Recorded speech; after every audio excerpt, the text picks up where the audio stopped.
Bismillahirrahmanirrahim. Assalamualaikum warahmatullahi wabarakatuh.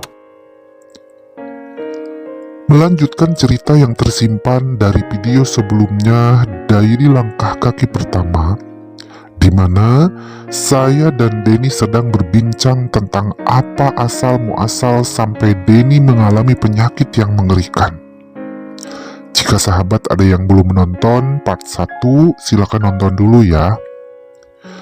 Dan sebelum saya memulai melanjutkan cerita Denny tentang sepak terjangnya yang terhenti di cerita part 1, ketika ada seorang pemuda yang menghampiri Denny dan Adi di warung sekolah. Ada baiknya saya akan menjelaskan jika nanti kelanjutan ceritanya akan banyak kata atau kalimat, juga penyebutan objek dan subjek yang tidak begitu berkenan. Hal ini saya dapatkan selama saya mendengarkan cerita dari Denny. Jadi sebelumnya saya memohon maaf jika nanti ada kata-kata yang terdengar vulgar.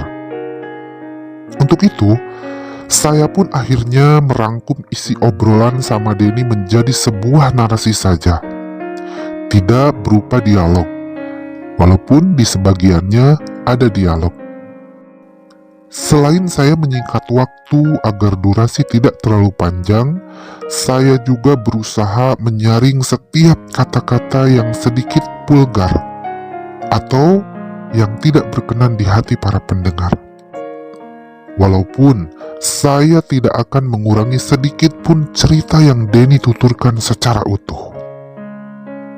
Baiklah, kita lanjutkan ceritanya.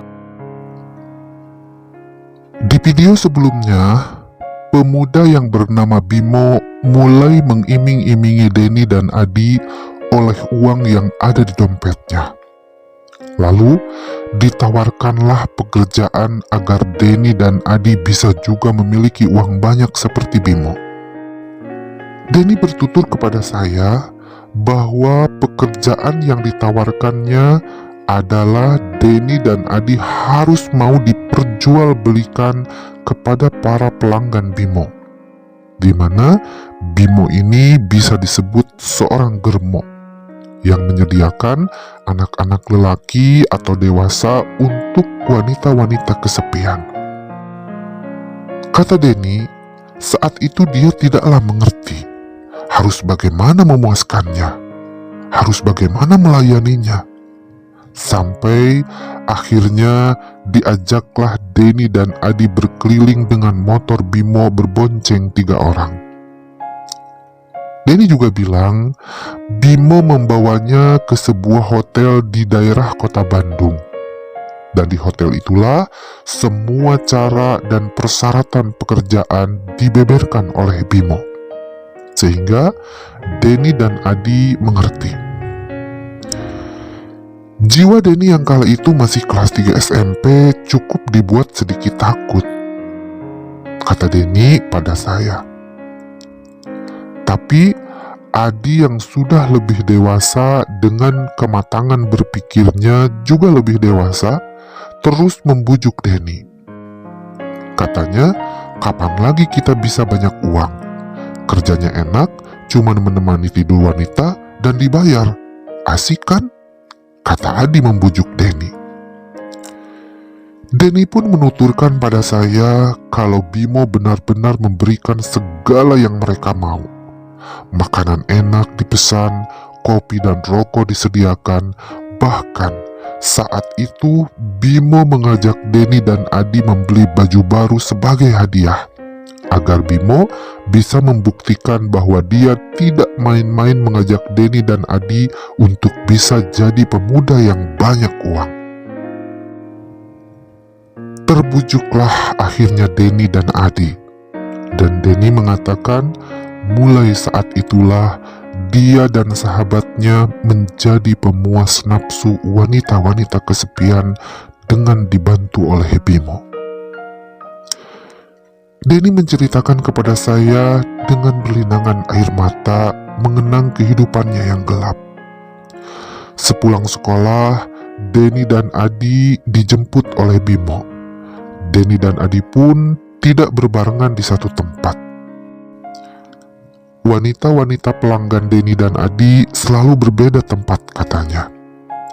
Hotel-hotel di Bandung jadi persinggahan kedua setelah sekolah untuk Denny dan Adi. Dibawa piknik keluar kota menjadi agenda mingguan Denny dan Adi yang dibawa oleh wanita-wanita tua yang kesepian ditinggal jauh suaminya.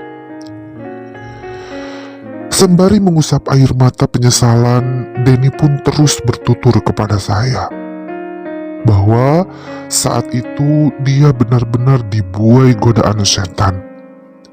Setiap hari merasa gagah dengan mendapatkan pelanggan 1 bahkan 2 orang wanita. Mau umurnya sudah lebih tua dari Denny dan Adi, mereka tidak peduli. Yang terpenting adalah uang. Bahkan, kata Denny lagi, sampai ada salah satu pelanggan wanitanya yang mau membiayai apapun mau Denny dan Adi. Kata istilahnya, asal Denny dan Adi menjadi peliharaan tetap si wanita tadi. Dengan wajah menunduk, Denny sesegukan menceritakan saat itu dia benar-benar kegelapan. Dan mau apapun wanita itu diikuti tanpa dia sungkan. Hari demi hari, Denny dan Adi benar-benar dihabiskan untuk menjadi pemuas nafsu. Kadang kata Denny, sampai seminggu dia tidak pernah pulang ke rumah. Tidak peduli keadaan orang tua dan keluarganya. Yang penting, setiap dia pulang, dia bisa memberikan uang sama ibu dan adik-adiknya untuk keperluan hidup. Saya sempat melirik Ibu Rodiah yang sedari tadi seperti tertegun tak percaya mendengar cerita anaknya. Air mata Ibu Rodiah tumpah ruah di pipinya, namun tak bisa berbuat apa-apa. Saya pun yang mendengarkan penuturan Denny dengan segala kehidupannya cukup merasa miris dan merinding. Tetapi saya tetap menjaga sikap agar tidak membuat Denny canggung. Lalu dengan hela napas yang berat, Denny melirik Ibu Rodiah dan meminta maaf kalau dulu Denny memberikan ibunya itu biaya hidup dari uang haram hasil pekerjaan kotornya. Tak ayal, Ibu Rodiah menangis sesegukan sembari memeluk Denny. Sepertinya jika diperhatikan, Ibu Rodiah memang merasa kecewa. Tapi melihat anaknya yang tidak berdaya seperti itu, pasti hati seorang ibu tak berkenan untuk menghardik anaknya. Yang dia bisa hanya memeluk anak tercintanya. Sejenak, saya hanya menyaksikan sungguh pemandangan yang sangat hangat.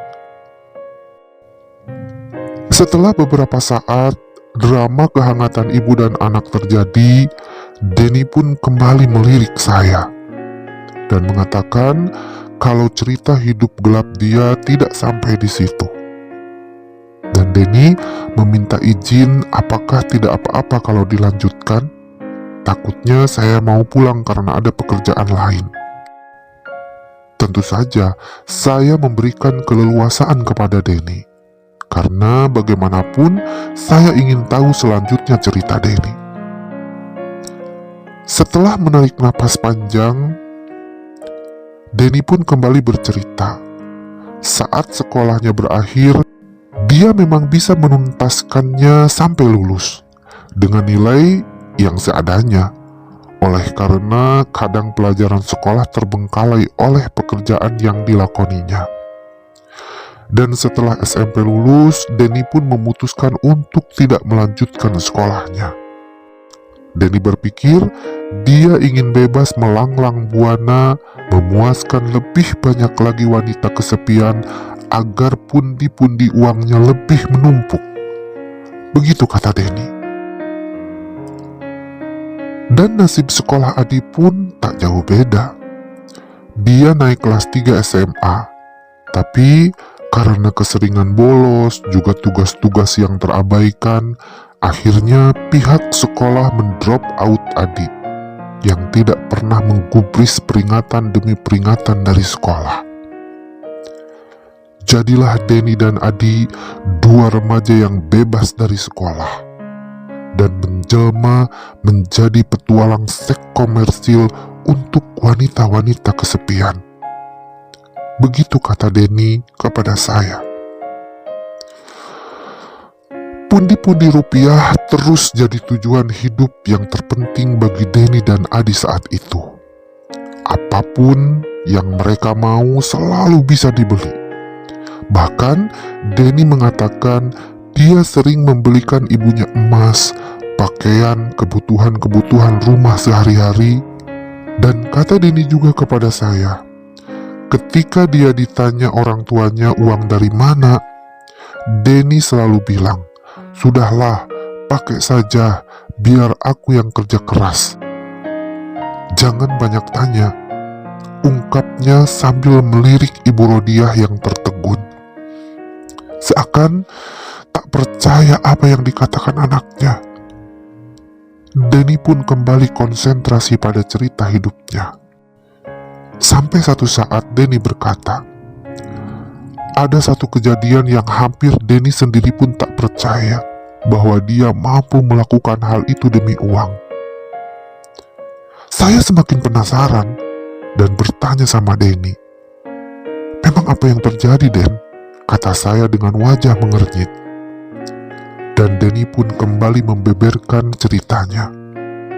Katanya, setelah Denny dan Adi tahu seluk-beluk pencarian pelanggan wanita-wanita kesepian, di mana tempatnya, terus harus bagaimana caranya, mereka berdua akhirnya melepaskan diri dari ikatan Bimo Sanggermo yang awalnya mengajari. Dan kata Denny, Bimo pun menyetujuinya dengan alasan dia akan mencari lagi anak-anak baru sebagai sumber penghasilan buat dia. Denny dan Adi pun akhirnya bekerja mencari pelanggan masing-masing. Pada satu hari, Adi mendapat panggilan dari salah satu wanita dan sudah menentukan tempat di hotel daerah Lembang. Berangkatlah Denny sendirian, sedangkan Adi katanya Denny tidak tahu dia dipesan di mana. Setelah sampai di hotel yang dituju, tanpa disangka ternyata Adi di sana juga, kata Denny. Lalu ngobrollah mereka. Yang mana kata Denny juga, si Adi pun mendapatkan pelanggan wanita yang janjian di hotel yang sama dengan Denny. Ya sudahlah, ini sebuah kebetulan. Dan mereka duduk di lobi ngobrol sambil menunggu panggilan dari masing-masing wanita pelanggannya. Tapi sialnya, kata Denny, saat itu si wanita yang memesan Denny tak jadi datang, oleh karena suaminya mendadak pulang dari luar negeri. Tinggallah si Adi yang sudah oke malam itu. Dan menurut Denny, oleh karena mereka berdua sudah menjadi sahabat seperjuangan, ide gila Adi pun muncul, di mana akhirnya Denny ditawarkan kepada wanita pelanggan Adi juga. Jadi katanya kita main bertiga. Astagfirullah. Saya sempat mengucap ketika Denny menceritakan itu.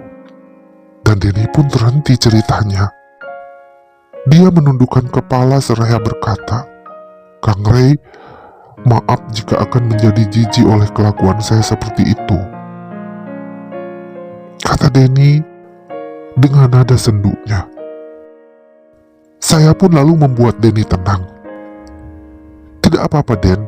Kalau memang kamu mau melanjutkan, silahkan lanjutkan," kata saya sambil menepuk-nepuk punggung Denny. Sebenarnya memang saya sudah mulai riskan oleh cerita Denny.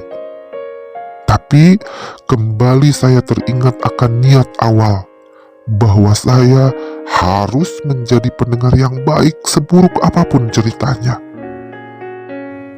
Dan sepertinya Ibu Rodiah pun merasakan apa yang saya rasakan. Beliau akhirnya meminta izin untuk tidak mendengarkan lagi. Air mata yang terus mengguyur wajahnya menjadikan kelopak mata Ibu Rodiah jadi sembab. Dan dia pun dengan berat hati memohon untuk pergi keluar kepada Denny karena tak sanggup lagi. Denny pun hanya mengangguk seraya berkata, "Maafkan Denny, Mah." Dan Ibu Rodiah pun ngeloyor dengan tubuh lemas sepertinya. Lalu Denny menghadapkan wajahnya ke saya lagi. Wajahnya sudah mulai layu, tapi dia masih terlihat semangat bercerita. "Boleh aku lanjutkan, Kang Rey? Cerita ini belum selesai. Karena Kang Rey harus tahu, hukuman Tuhan yang saya rasakan sekarang ini berawal dari sini, Kang. Itu menurut saya," kata Denny dengan suara lemah. Dan saya pun menyanggupinya. Saya ingin tahu sampai di mana sepak terjang hidup gelapnya Denny. Lalu Denny pun kembali bercerita. Di malam itu, katanya, ketika akhirnya Denny dan Adi memuaskan nafsu satu wanita kesepian, terjadilah hal yang tak disangka. Sebut saja wanita itu namanya Weni. Dengan uang segepok, Weni meminta sesuatu yang gila. Duit segepok itu akan jadi milik Denny dan Adi kalau mereka berdua mau melakukan seks sesama jenis. Denny juga bilang sama saya, awalnya dia terkejut. Bagaimana bisa lelaki sama lelaki? Begitu juga Adi katanya. Tapi bisikan setan sudah meliputi otak dan jiwa mereka. Demi uang yang ada di hadapannya, mereka pun akhirnya melakukan untuk pertama kalinya. Disaksikan oleh Weni yang seakan puas memerintah dua anak lelaki di hadapannya. Astagfirullah, astagfirullahaladzim. Saya benar-benar menggelengkan kepala. Dengan suara parau, Denny pun mengatakan bahwa saat itu dia benar-benar kalap. Tidak berpikir dosa, tidak memikirkan Tuhan. Pokoknya asal dapat uang, bodoh amat apapun yang terjadi. Begitu juga Adi katanya. Itulah awal mula Denny dan Adi melakukan hubungan sesama lelaki. Dan itu juga pintu gerbang yang lebar untuk kesempatan-kesempatan berikutnya. Denny juga berkata, dia dan Adi benar-benar melakukannya tanpa rasa. Jelas, karena ini hanya demi uang. Tidak ada kata cinta, tidak ada kata nafsu. Tapi, kemudian Denny pun jujur kepada saya. Setelah sekian lama Denny berhubungan selalu dengan wanita, ada sensasi baru yang luar biasa yang dia rasakan saat sama Adi. Sehingga Denny ataupun Adi mengaku menikmatinya. Astagfirullahaladzim. Saat itu saya benar-benar merinding. Antara tak kuasa ingin memberhentikan dan cukup sampai di situ saja ceritanya. Tapi ada rasa juga akan sangat menyakiti Denny kalau saya harus men-skip cerita Denny yang sepertinya masih berlanjut. Dan Allah Subhanahu wa Ta'ala akhirnya memang menolong saya saat itu. Mendengarkan cerita Denny yang begitu panjang, sampai saya tak sadar kalau waktu sudah sampai sholat duhur. Adzan berkumandang jelas dari masjid sekitar rumah Denny. Ada kelegaan di dada saya, seakan punya peluang untuk berhenti sejenak mendengarkan cerita yang cukup membuat antara geli, serem, keji, iba, dan rasanya perut campur-campur. Dan saya pun berkata sama Denny, "Den, ini udah zuhur. Gak apa-apa kan, Akang izin sholat dulu. Nanti setelah sholat kita lanjutkan ya," kata saya dengan suara sedikit pelan agar Denny tidak merasa kecewa dihentikan ceritanya. Dan Denny pun sepertinya tidak keberatan. Tapi sebelumnya Denny mengatakan sesuatu. "Tapi Kang Rey jangan pulang dulu ya. Aku belum selesai, Kang. Ada babak di mana aku sadar sampai aku dan seluruh tubuh aku membusuk begini. Karena cerita ini belum saya paparkan. Saya mohon, Kang, saya tidak mau mati membawa rahasia ini. Akang harus tahu," pinta Denny seakan memohon dengan sangat kepada saya. "Iya, Den. Akang gak akan pulang. Nanti Akang balik lagi. Akang hanya akan ke masjid saja." "Di sini kok, deket kan masjidnya?" Saya pun berjanji sama Denny. "Ada Kang Rey, hayu ibu antarkan Akang yuk." Tiba-tiba Ibu Rodiah menjawab pertanyaan saya yang saya lontarkan kepada Denny. Rupanya, Ibu Rodiah ada di balik gorden yang menjadi pintu kamar Denny. Dan sepertinya Ibu Rodiah tetap mendengarkan cerita Denny. "Ya udah, Den, Akang berangkat dulu ya. Sok Denny istirahat dulu, biar nanti ceritanya lebih kuat lagi. Kalau bisa, Denny makan dulu, biar sehat," bujuk saya agar Denny lebih semangat. Denny hanya menganggukkan kepala sambil sedikit terlihat tersenyum. Alhamdulillahirabbil alamin. Akhirnya saya melihat Denny yang sedari tadi dirundung wajah duka nestapa saat itu sudah mulai bisa tersenyum, walaupun hanya senyum simpul. Lalu beranjaklah saya ke masjid yang terhalang 4 rumah dari kediaman Ibu Rodiah dan Denny untuk melaksanakan sholat duhur.